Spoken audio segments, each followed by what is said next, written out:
Hey, this is Mark Long with Driven to Ride, and before we get started real quick, I just wanted to let you know that we have some pretty big plans this summer. I can't give away any details just yet, but here's a hint. I will say they're going to be fast, like MotoGP fast.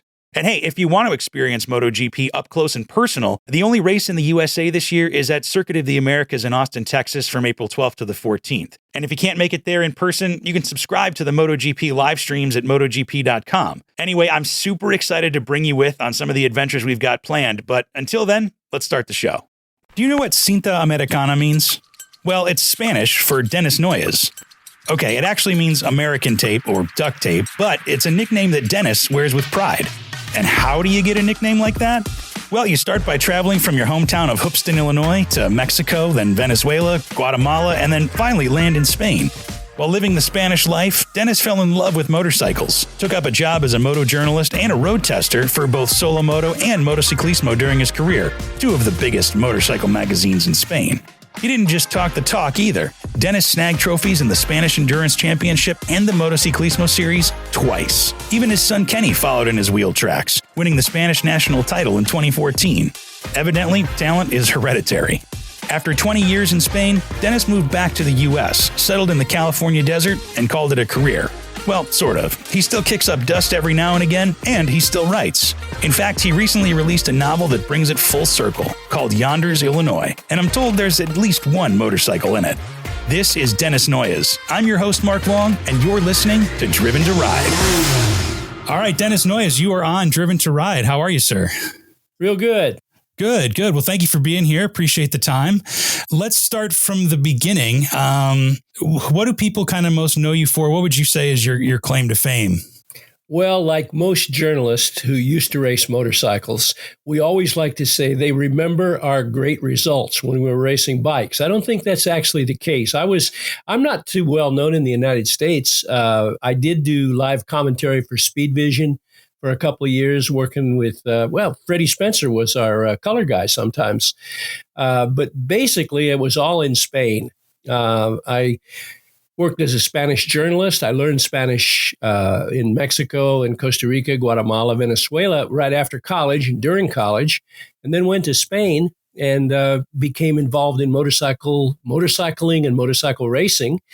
And then to get back to the business, we always want to get our results in, just like Matt Oxley. If you ask Matt or I, why do people know you? They'd say, well, Matt would say, yeah, it's because I held the record for production bikes on the Isle of Man. I was Spanish, a Spanish national champion, the first North American to win a Spanish national championship. And then my son did the same thing about 24 years later. So that's what we think we're famous for, being Spanish road racers. Wow, that's impressive no matter where you are. So and to make it hereditary like that is even better. So congratulations. So let's back up a little bit. How did you end up in Spain? You said you kind of were in South America, learning Spanish. Did you ride motorcycles before the whole globetrotting around the world? No, I never rode a motorcycle until I got to Spain when I was 23, 24 years old. I was a stock car racer. When I was in high school, much to the annoyance of my parents. I raced in Illinois, Missouri Stock Car Association, old dirt trackers, 1949 Ford. I still remember the torque sequence for a 1949 Ford flathead, and then I raced, some super modifieds, not super modifieds. And I kind of got all that out of my system when I went to the university. In fact, my grandmother made me swear on the family Bible that I would never race cars again, but she didn't say anything about motorcycles. And when I was in college, Monmouth College, Illinois, over by Galesburg, I was working very hard to try and get a good grade average because I wanted to go to graduate school. The University of Chicago was my ambition, and they required quite a lot of A's. But Spanish, I had to take a foreign language, and I had avoided it, hid from it, done everything I could to stay out of it, and finally I was called in and told, look, you're a junior now, and you haven't taken freshman, sophomore Spanish. So I started a class, and I remember the professor was a Cuban. Sergio Rigol was his name. And he said, look, I'm not going to hurt your grade average by giving you the grade you're earning here. I'm going to give you an incomplete, but during the summer, you need to go to Mexico. You need to go with $200 and don't speak a word of English all the time you're there. And if anybody asks you where you're from, you say you're Norwegian.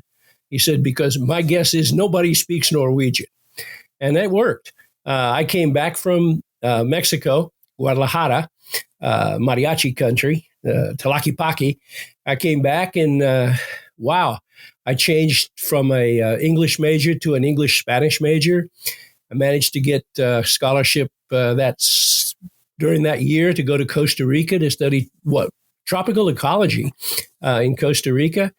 And then after right before graduation, I went to Venezuela to teach English. Good gig because my roommate in college, his mother was the first secretary of the embassy. But I show up at the embassy with this letter from the ambassador. And I show the letter and they say, get out of here. Don't ever set foot in this embassy again. Yikes. And I had just found out the United States ambassador had been exposed in some kind of trauma of crime. And they thought I was part of one of his henchmen. So suddenly I was standing in the streets of Caracas, and I had gone to Caracas with almost no money, thinking I was going to, work there. And I didn't know what to do. You don't want to call home and ask for, a ticket. And I found a newspaper in English, the Caracas Daily Journal, the only English language newspaper in South America and Latin America. I went down to the office just on a chance that they might need somebody. The director of the newspaper, a guy from Clem Cohen was his name, an American. He said, boy, we really would love to hire you, but we just don't have an opening. And I thought, well, that's just about the same as saying no. And then the next morning when I woke up in the pension I was staying in, I had a call from Clem, and he said, we need you. There's been an attack, terrorist attack on the newspaper, and we've lost a couple of journalists. Whoa. And so I came back to the newspaper office I'd been to the day before, signed on, and my very first assignment was to cover a 15-year-old girl's birthday party in Maracaibo, Zulia, which wasn't really my gig. But after that, I got an opportunity to work, just about everything you can do, covering the port, covering crime, covering politics, just for a 2-month summer period. But that made a journalist out of me, I think. And then I went to Guatemala.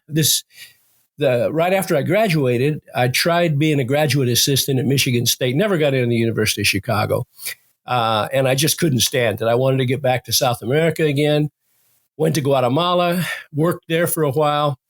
And while I was in Guatemala, I'd been in creative writing classes at Monmouth, and I won the Atlantic Monthly University Writer of the Year contest way back in 1966, and got to go to Breadloaf Writers Conference. I had William Styron, the novelist, was my coach, instructor. And he said, I was working on a novel back then. He said, don't write your novel too soon. So I took his advice. I waited until this year. But anyway, I went to Spain expecting it to be very much like South America.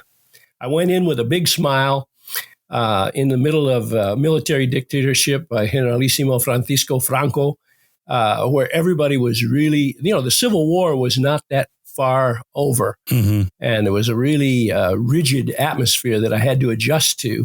But it was a beautiful place to work, a beautiful place to live. The problem was you had friends who won the Civil War and friends who lost the Civil War, and you couldn't get them all to sit down at the same table and have dinner together. Mm-hmm. What year was this? 66 is when I showed up in Spain. Okay. You said you didn't ride a motorcycle till you got there. What was the motorcycle culture like there, and how did you get into it? Wow. I mean, motorcycles were everywhere. It's like the thing is in Spain, okay, football, soccer, that's number one. Number two, it's a fight between Formula One and motorcycling. And motorcycling was definitely winning at that time. And I think it's winning now in Spain. It's hard to imagine because in the United States, just try and say motorcycle racing right between the NFL and the NBA, and your normal conversation in a bar at a cafe or something would be, hey, did you see the race last weekend? And you could you could drop that on anybody. Everybody's grandmother was in favor of, Giacomo Agostini or Phil Reed, and certainly Angel Nieto. I taught English in an institute in Barcelona, Via Augusta. It was the offices were right over a big intersection, Plata Molina in Barcelona, and it was a long light. One of those long lights. And when there was heavy traffic and I was teaching, the motorcycles would all filter through to get to the front. You'd have a front row of about 16 motorcycles, most of them two-strokes, Lobitos, Monteses, Bultacos, Osas. And then occasionally you'd have a big British BSA or a Norton with some guy wearing a suit with no helmet but gloves. And they'd all take off like a Grand Prix with two-stroke smoke and four-stroke roar and guys' ties flying over their shoulder. And it was I had a student in my class, a kid named Claudio Buet, who went on to become a very successful Spanish journalist. I was teaching him English. He was teaching me motorcycles. Oh, okay. And I decided, if you're going to move around Barcelona, a car was expensive. And I bought my first motorcycle. I had no idea, Mark, what a motorcycle was. I didn't know how to ride one. I bought a BMW R27, which is a 250 with a drive shaft. And I managed to ride that bike thinking that the rear brake was the clutch. And that bike was so noble that it would sit there and jump, but not die, So I started out with but it was really easy in Spain to get interested in motorcycling, to learn about the culture, to find out who Angel Nieto was, Santiago Herrero. It was Spain at that time was like a pariah in Europe because Spain had been on the other side, except they didn't participate in the Second World War. But Spain definitely was in favor of Hitler, of the fascists. And as a result of that, Spain was it was not a member of the European community. It was skipped over by the Marshall Plan. And the government was looking for some Spanish heroes to make Spain popular. And Manuel Santana, the famous tennis player, won at Wimbledon. And that caused the government to spend millions on tennis courts. You'll notice today that Spain's not too bad, not too shabby when it comes to tennis. And they did the same thing when Angel Nieto won the 1969 50cc World Championship. And suddenly motorcycle racing became another thing that was promoted outside of Spain. Okay. Yeah. Makes sense. It's interesting kind of how all that history and all that kind of come together to end up with motorcycles being such a big part of Spain's kind of identity and sounds like daily life for the most part. Yeah. So you went from not even knowing how to ride to how many years did it take to get into racing? Because, racing's obviously in your blood if you were racing from, a young age. I imagine it probably didn't take too terribly long. Well, I was racing when I was 18 years old back in Illinois. Stock cars, dirt track, Champaign, Danville, all that stuff. And when you started riding motorcycles in Spain, it was like the culture of motorcycling was racing. Everybody was aware of what Nieto had done the week before, the month before. Pretty soon that BMW, I ran that BMW into a guardrail and went over the side of a mountain.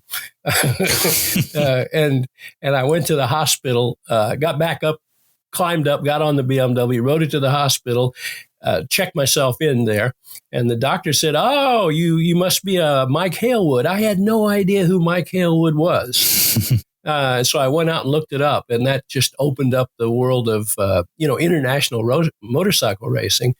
And of course, that BMW was not the bike to ride the mountains on. So I got a Ducati 250 24 hours built in Spain, the Spanish Ducati factory.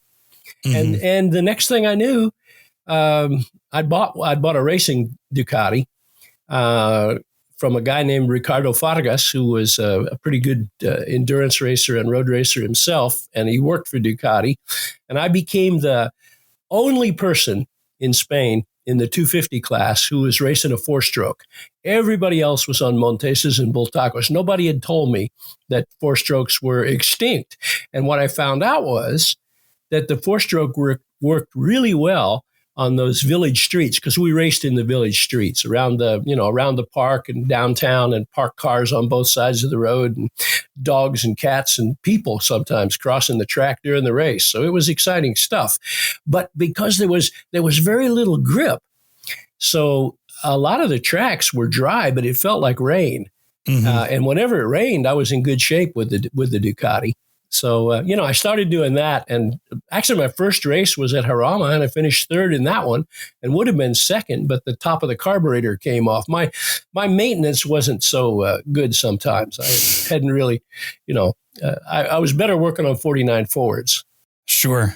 So these races around the city streets and the parks and all that, were those like officially sanctioned races, or? Those were the Spanish National Championship. We didn't have any tracks. Right. Jarama was the first track, and it didn't really go into operation until 1969 was the first Grand Prix there. Mm-hmm. So, until then, all the racing we had Montjuic Park in Barcelona, which is where the famous 24-hour race was run. We raced in, village parks, and sometimes, Jerez de la Frontera, Jerez, where the Spanish National Grand Prix is held now.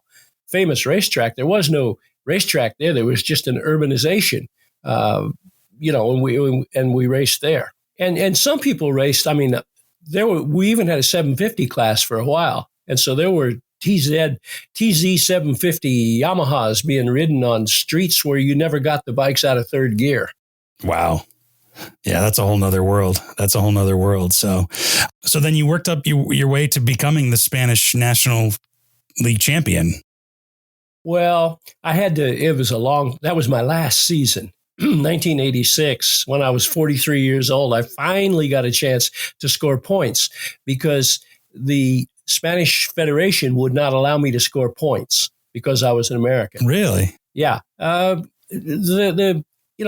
president of the Spanish Federation was Don Luis Soriano, who was a personal bodyguard for the dictator for a few years, and he had some pretty strong political opinions, and he wasn't certain that the United States was a strong supporter of the regime that was in power. And my American passport caused I didn't get any cooperation. Actually, there was a law in Spain that you couldn't be a Spanish champion unless you couldn't score points unless you were born in Spain. But I couldn't race, so I raced 2 years in Spain without scoring points. And how do you get sponsorship if you can't score points? So then I had the bad luck and the good luck to have to go to race in England. And I raced in England for many years as a club rider, sometimes at semi-nationals, production racing machines. But I always thought maybe someday something will happen and I'll get to ride in Spain. And I finally did, and I had to organize my own championship I was a journalist by then working for Motociclismo. Mm-hmm. And we organized a production racing championship, and I made the damn rules. And the rules said you didn't have to have a Spanish nationality in order to have a license. And so I was able to run that championship for 3 years, did okay in that one. I won it once, finished second twice. And then I retired.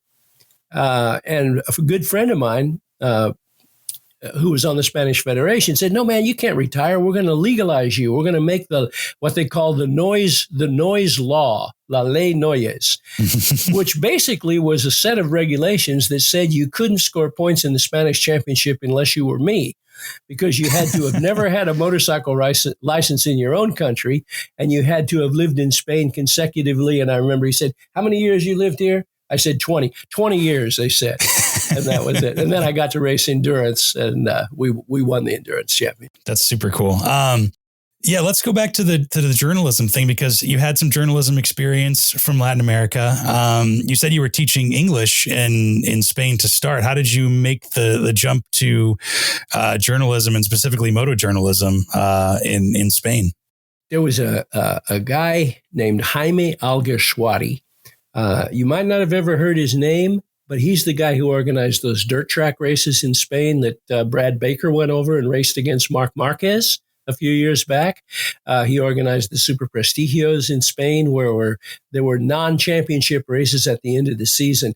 He was a young kid, younger than me, 4 or 5 years younger, who worked as a journalist, but he was also riding derbies. He was riding for the Derby factory.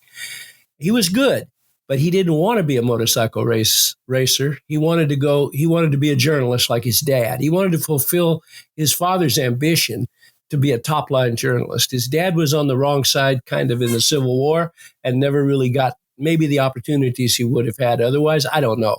But Jaime had this vision about a big motorcycle magazine that was going to take on Motociclismo from Madrid. Motociclismo from Madrid to him was like the regime, and he was going to fight against it as a Catalan from Barcelona. And he contacted me at the Institute because he heard there was some guy over there who talked about motorcycles and was actually racing motorcycles. Everybody thought I was military at that time. Nobody asked me. Interesting. I read articles in the newspaper that said I was an Air Force flyboy from Torrejon Air Base outside Madrid. You know. Interesting. So I let my hair grow long enough so that cover story didn't work anymore. And finally, people figured it out. But Jaime called me, came to the Institute, and wanted me to translate for him articles that he wrote in Spanish, and they were being translated for British publications. And so Jaime wrote with a really free style, exaggerated something. He had subjects with sentences that had a subject and no predicate, sentences that had a predicate and no subject, 3 dots, exclamation marks, and just off the wall stuff. And I thought, hey, I can do this. This is my kind of writing. And so as a result of translating Jaime, who is famous in Spain for his, journalism, I developed my own style, and I knew enough Spanish grammar. Well, basically what I did was there were a lot of difficult grammatical chicanes that are hard to ride around. So I had to find some ways to circumvent really difficult Spanish constructions. You were talking before about when I first went to Spain, the main problem was learning how to do that Castilian lisp. Instead of saying civilización, you say civilización, which in my hometown would have made everybody laugh at me, but I had to work on that. Anyway, that's how I became a journalist. And I worked with Solo Moto, the magazine that had color photographs, first time in Spain. Okay, wow. And then you became a road tester, I think, after a while too, correct? Yeah. It was a time when Japanese motorcycles were prohibited in Spain. Oh, wow. And it was only Italian and Spanish, German, American. There were even a couple Harleys over there. And so I started road testing as I worked with Solo Moto. And it was an interesting thing because they began to open up the border just a little bit in the mid-'70s, late 70s, to allow a few Japanese motorcycles into the country. But the importers of those motorcycles really abused the situation because Spaniards were so deprived, they thought, of Hondas, Yamahas, Suzukis, and Kawasaki's, that these sometimes really mediocre Japanese bikes would be priced twice the price of a Guzzi Le Mans or a Laverda Jota, and so I wrote these tests, and I was telling people, don't buy these bikes. They're not worth the money you're paying for them. Sure. And then demonstrating, why they weren't. And I remember I got a bullet through the mail with my initials carved on it. And I believe that was from a Yamaha importer at the time, because the Yamaha, remember the old Yamaha 1100 XJ or whatever it was, the XS. And I described that as, I said, that thing on a mountain corner dances like a walrus in love with the moon. It was a kind of road testing that you don't really get to see very often because the advertisers weren't spending enough money to be able to put pressure on the editors to make the journalists back it off a little bit. So anyway, and it was great too, because I could really test the bikes. Every month I did a 10,000 kilometer road test of one particular bike. So for that whole month, that was my bike. And if it was a a 250cc Marini or a 1200cc Levert. Didn't make any difference. I tried to be the guy that would buy that bike, that owned it, and put that bike through, a couple Madrid, Barcelona runs, maybe drive over to Italy on the thing and try sports riding and touring, double up, stuff like that. Yeah. And so it was, it was fun. You said you went to Italy a couple of times. Did you do any kind of touring, traveling all over Europe on motorcycles while you were living over in Spain? All the traveling I did to Italy was riding over to see if I could visit Dr. Taglioni at the Ducati factory or talk to the Laverda folks at the factory, but I did I had an injury in 76 when I was in England racing. I was racing Ducati 900s at that time, and I was injured, and I had to sit out a season. I didn't have any insurance, so you didn't really get any medical treatment. You just hurts, and you stop racing until it quits hurting. And I got a Honda 404, the sweet little 404 with the 4-into-1 exhaust. And my wife and I took off for 4 months and rode around Europe and to Italy and to the Greek islands, and actually had a vacation from racing, and then came back to racing again. But I didn't do that much touring. What I really liked to do with motorcycles was just use the motorcycle to ride to work, to do everything I did on a bike. Everything you did going to work was fun because you were going on your motorcycle. Coming home was fun because you were on your motorcycle. And it was always a different bike because I was always road testing. Yeah, that sounds like I'm having a hard time figuring a better job than being able to ride different motorcycles all the time and getting paid to do it, and just to live your life on a motorcycle. And it sounds like really it was really great. The problem was the only way you could get a raise, when you went into one of these Spanish magazines, you were working at the same level as all your colleagues. There was almost like a wage freeze. And so the only way I could ever get a raise was to jump from one magazine to the other, something nobody ever did. Very few people ever did. But I was road test editor for Solo Moto and road test editor for Motociclismo, Grand Prix reporter for Solo Moto, and Grand Prix. There were only 2 magazines you could really jump between. And in the end of the day, I had a great relationship with the people on both sides. Sure, we fought for the exclusives and we disagreed with each other on editorial content, but it was a friendly rivalry. It was kind of like Kenny Roberts and Barry Sheed. You badmouth each other in public, but you have great respect for each other. So not to jump too much in a different direction, but you did tell me when we were talking earlier, before we recorded, you almost got fired because of Kenny Roberts at some point in your career. Roberts was a real problem. It was actually the fact that I became a Grand Prix reporter was exclusively due, I think, to the arrival of the Americans on the scene. Mm-hmm. First, it was Pat Hannon, who came over and was the first American to win a Grand Prix. Then Steve Baker the next year in 77. He was second in the 500 World Championship, but he won the Formula 750 championship. So he became the first American world champion. And then Kenny Roberts came over. And Spaniards, Europeans in general, didn't understand these guys with their dirt track style. Mm-hmm. And I kind of was in the position of being the interpreter. I was explaining Kenny Roberts to the Spanish audience. You remember Antonio Cobas, the great Spanish engineer, was a good friend back in those days. And we were at Jarama the first year that Roberts came in 78 to race in the 500 class. And Cobas said, "What's all this about Roberts? What does he do?" Cobas was a great engineer, built these beautiful Rotax J.J. Cobas machines that were so revolutionary at the time. And I said, well, look, basically what he does, and I kind of drew on a piece of paper what a Roberts trajectory would like, back it in, fire it out, dirt track style, sliding, controlling the bike with the rear wheel. And he said, "You're exaggerating." And then first day of practice, he went out to the Bugatti hairpin to watch Roberts come through on the Yamaha. And he came back and said, "You know what? You didn't exaggerate enough."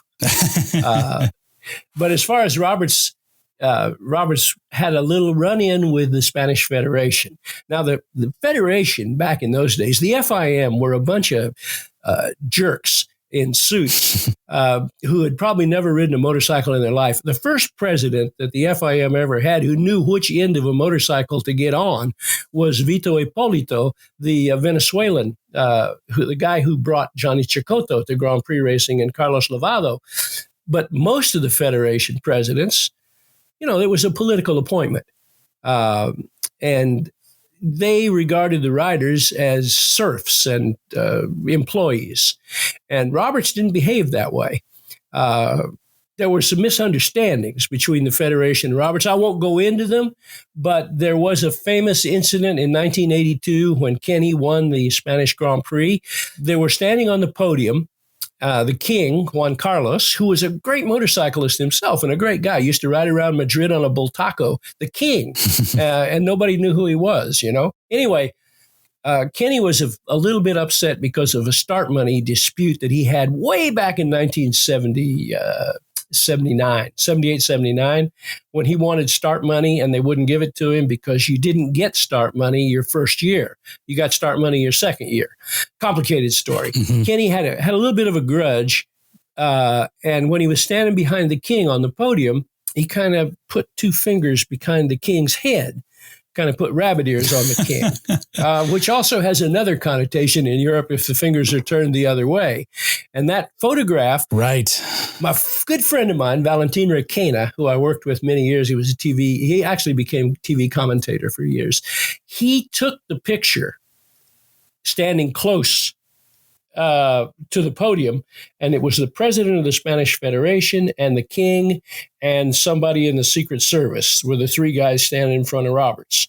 And as soon as Valentin took the picture, he opened his camera and immediately exposed his film so that the Secret Service guy would see that he was not. And everybody thought that picture had not been taken because it was a very brief thing. Roberts just went like that. But L'Equipe from France got the photograph with a telephoto lens from a guy standing on pit lane, and it was published on the cover of L'Equipe. And when I came to the office the next day, the Monday, the boss, Luike, the guy who owned the magazine, came up to me, and I got along really good with the editor-in-chief, but I didn't get along good with the owner of the magazine, ever. I think that was a little bit of the American thing. And he came up and said, "Look at this picture. Look what he has done to our king." Now, you remember, or you might, that Kenny Roberts was known as the King. Right. That was his nickname. And I looked at the picture and I thought, what am I going to say here? And I said, I only see one king, and I only see one king in that picture, Kenny Roberts. And he was so angry at me. That probably wasn't a real smart thing to say. But then Roberts himself said that wasn't a very smart thing to do.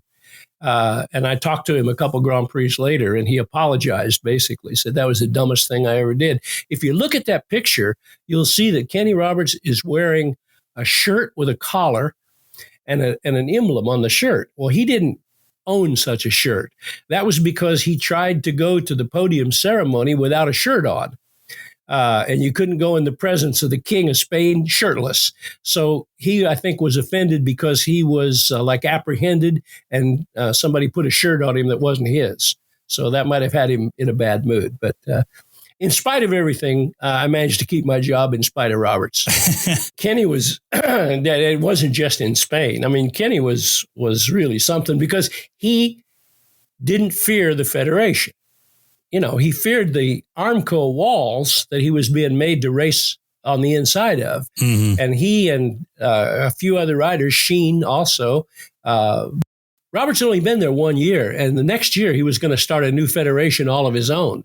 It was going to be the World Series. And that put the fear of the Lord in the federation because they realized that Roberts had rallied the riders together and they were supporting him.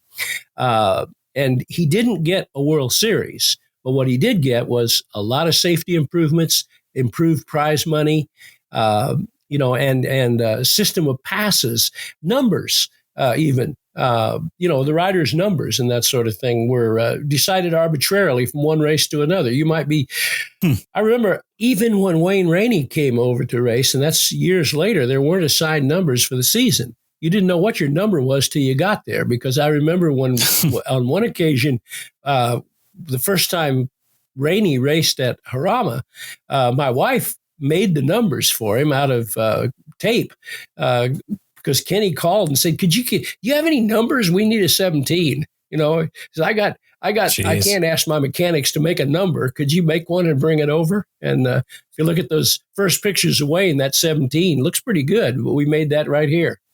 Wow. So clearly you've had an illustrious career, an adventurous, full life and time in Spain. And then you ended up coming back to the U.S. at some point, correct? Well, what happened was I was working. It went from motorcycle journalism to television. Mm-hmm. I ended up being a live commentator. For about 10 years, I was one of the voices. I was that third voice, in the TV program. And I was doing that in 2014 and 15. It was in 15 that my son had a very bad accident. He'd won the Spanish 750 Spanish Superbike Championship, European Superbike Championship. Mm-hmm. He was defending his title. He suffered an injury at Aragon. And he had a serious brain injury that he's still recovering from it after all these years, but making really strong improvement. We've written a couple books together, in fact. But it was the end of his career, and he was in a coma for a while. And after that, I quit. I couldn't go to the Grand Prix. We stayed with him at the hospital in Zaragoza and then in Barcelona. And television contract broke down anyway. The TV company I was working for lost the contract, and suddenly I said, "Hey, I'm like beyond retirement age. I might as well cash in." But I've continued to stay active, in Spanish. I still write occasionally, and I still do some podcasts for Spain. Yeah. It seems like you still have some good connections to Spain. I mean, you spent a very long time over there, and a really good time too, it sounded like, as well. So now you are in, and these are your words, middle of nowhere, California. Well, yeah. Now I got to be careful about saying that, because my friend who's a forest ranger out here, desert ranger, I once said to him, "We're out in the middle of nowhere," and that really made him angry, because he told me about all the goats and coyotes and wolves and species of cactus and plants that are out here. So it's not nowhere, sure, but there are a few people around. Sure. And I was told that you're still riding a Triumph Thruxton around there, right? Yeah, I still got a Thruxton. It's not an original Thruxton. It's one of those retro bikes that they built. It's about 10 years old now, so it's actually starting to be old on its own. It's even an old retro bike, but yeah, it's a good one. It's got carburetors, real carburetors, one of the last full carbureted ones with good clip-ons and a good riding position. It feels very. I raced the Norton Commando in Great Britain for a couple of years, the 828, and it feels, and it has just about the same horsepower as the 828 that I raced. I take it up to 100 mile an hour now and then, and 100 mile an hour really feels fast. It doesn't feel fast at all on a lot of Japanese bikes, and a lot of, when you got 69 horsepower, you're getting there at 100 mile an hour. I don't want to say that in front of the sheriff out here. Theoretically speaking, so. It's a theoretical 100 mile an hour. Yeah. Right. So, and clearly the other thing, you are a huge proponent of racing, huge MotoGP mainstay.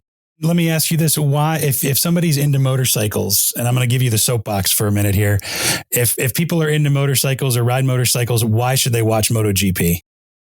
Well, it's the 300 horsepower and 360 miles an hour, 360 kilometers an hour is a pretty exciting package. And there's really no form of motorsport that is even remotely similar to motorcycle racing. You've got the guys inside the cab of the NASCARs, or even, you see that rider who represents 40% of the weight, 30% of the weight of the motorcycle, throwing himself from one side to the other.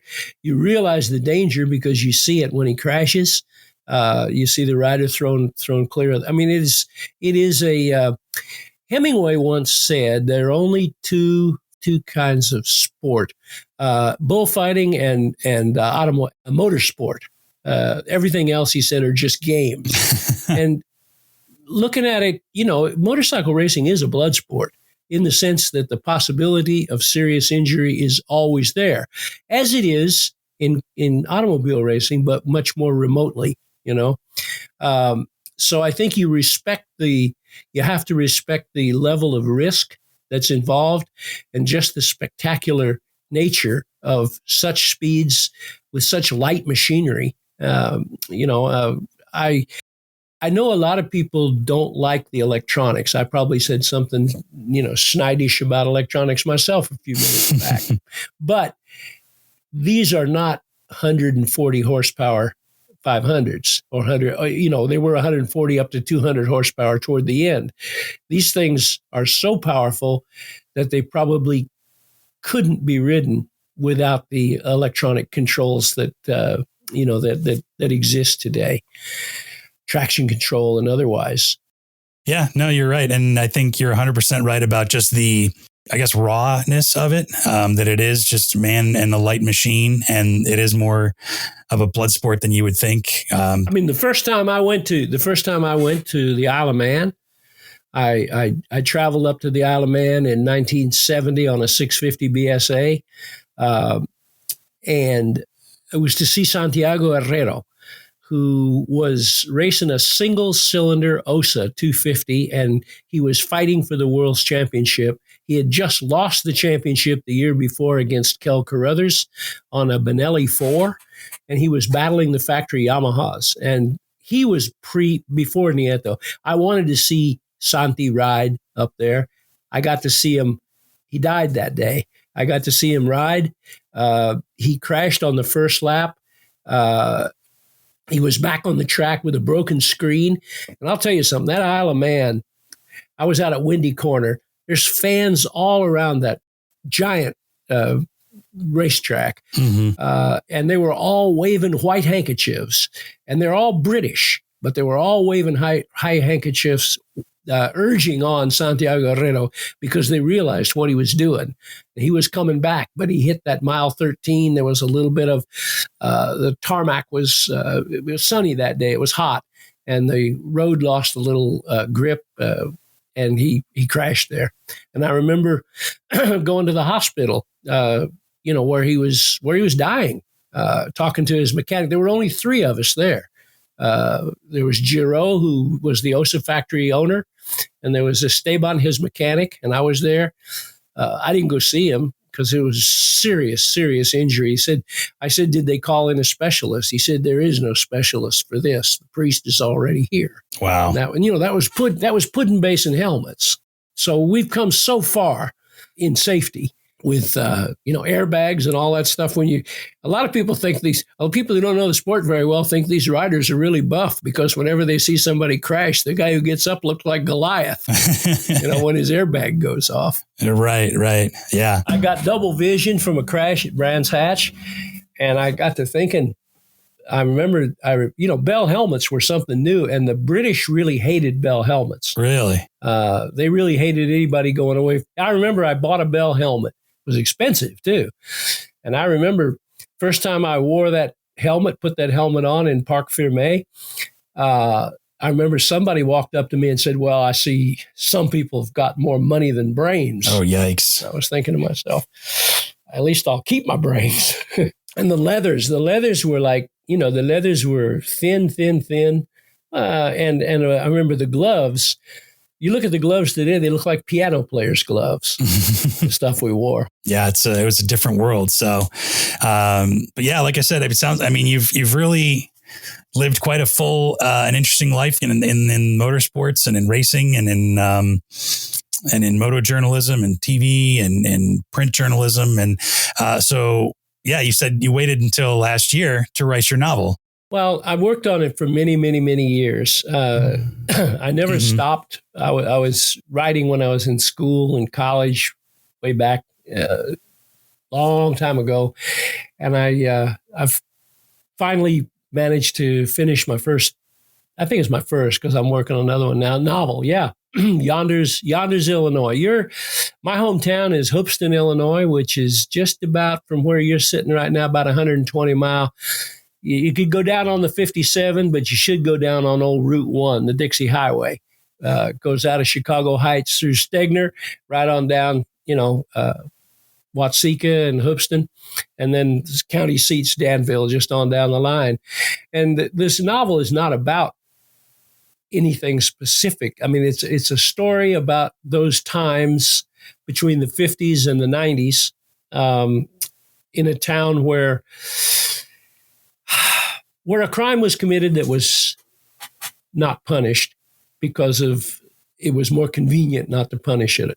And it really intends only to travel to those times and sort of reveal how different we live now. Anyway, the novel's Yonder's, Illinois is what it's called. Okay. I have to ask, is there a motorcycle in it at all, or is it completely different? When I was actually doing the last galley proofs, after 95,000 words, it's a 95,000 word novel, but I used some of the words twice. It wasn't just 95. But I was finishing, and I thought, there's a lot of folks going to say, Dennis, where's your damn motorcycle? So I put a Triumph. I put a Thruxton in there. I think, no, it wasn't a Thruxton. It was just a Triumph. I didn't get specific, but it made some noise. There you go. Well, it sounds like it's almost kind of full circle, started life in Illinois. And I know you don't live there now, but you finished a novel about, that takes place in Illinois. And yeah, I was back we did the presentation of the book down at Boxcar Book and Vinyl on Main Street. And boy, my accent comes back. You just say Hoopeston, and all of a sudden I started to hear the twang. All right, let's straighten up and go back to my television voice. Anyway, yeah, I was back home. I was back home not too long ago. It's great to be there. Great to be back there. I wish the factories were still all working like they used to be, but that's how things have changed in the Midwest. Yeah, that's true. That's true. So, well, Dennis, thank you so much for your time. This has been a great conversation. I feel like I was there, kind of just following you along. So I really appreciate you sharing your stories with us, and can't wait to do it again. It was very interesting to look at the world through another language and through other eyes without giving up any of what you had. It's like when I was covering Grand Prix racing, I was Grand Prix reporter for many years. I traveled all over the world, so many different countries. And it was so easy when you were in that pack of Grand Prix journalists to not be there. I was saying, how many times am I going to be in Malaysia? How many times am I going to be in Indonesia or Qatar or Yugoslavia, Czechoslovakia during the old, when they were still Soviet Union in the sphere of influence stuff. So what I always tried to do was get there a couple days early if I could and break away from the journalists, go to be about motorcycles when I was at the race, but try to experience the country, And it was a rare experience that a kid from Hoopeston probably would never have had if it hadn't been for the fact that my Spanish teacher back in Monmouth told me to go to Mexico and pretend I was a Norwegian. Yeah, well, and there we are back at the beginning, come full circle. So thank you so much, Dennis, and I hope we can talk again soon. Thanks a lot. Thanks for listening to Driven to Ride. Interact with us and check out full unedited conversations, photos, interviews, video interviews, plus other goodies on YouTube or Instagram at Driven to Ride Podcast. Or you can check us out at driventoridepodcast.com. And make sure you leave us a rating and review from wherever you get your podcasts too. If you have an idea for an episode or a guest, or you want to invite us out on an adventure, email us hello@driventoridepodcast.com. Driven to Ride is wholly owned by Flint Rock LLC, made possible with help from Matthew Miles, and written, hosted, and produced by me, Mark Long.